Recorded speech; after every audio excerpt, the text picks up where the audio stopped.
Kirkonomen tulevaisuus rakentuu kestävälle kasvulle, elinvoisemmalle yritystoiminnalle ja sujuvalle arjelle.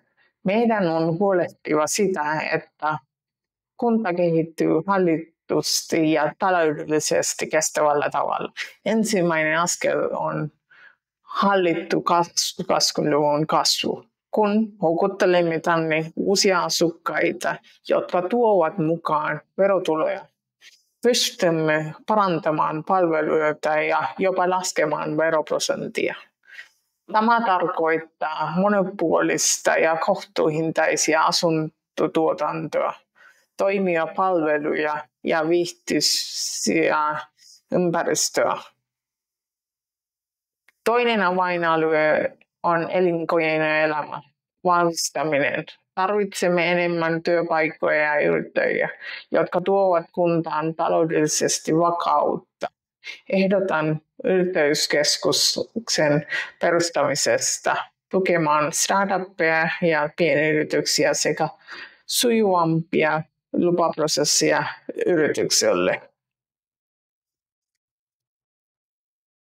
Myös liikenneyhteyksien parantaminen on keskeistä.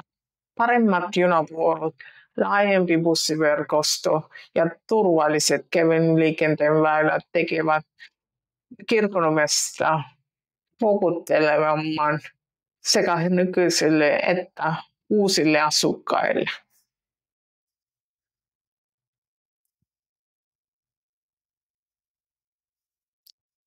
Lisäksi meidän on panostava vapaa-ajan palveluihin. Liikuntakeskukset, kulttuuritapahtumat ja luonnon hyödyntäminen matkailussa tekevät kunnasta viihtyisemmän ja elinvoimaisemman.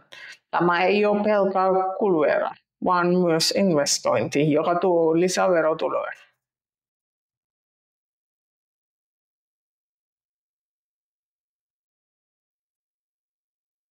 Tulevaisuuttamme nojaa myös laadukkaaseen koulutukseen ja varhaiskasvatukseen. Pienemmät ryhmäkoot, digitaaliset oppimistyökalut ja opettajien paremmat työehdot takaavat, että Kirkkonummi pysyy lapsiperheiden suosimana kuntana.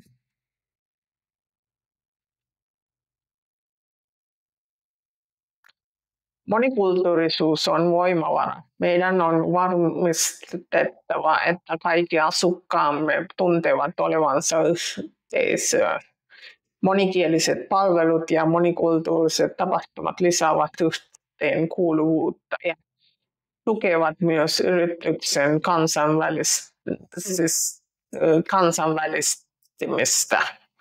Lopuksi ilmastonmuutoksen torjunta on sekä ekologisesti että taloudellisesti järkevä. Uusiutuva energia, kestävä rakentaminen ja kiertotalous voivat tehdä Kirkkonummesta kilpailukykyisemmän ja houkutella uusia investointeja.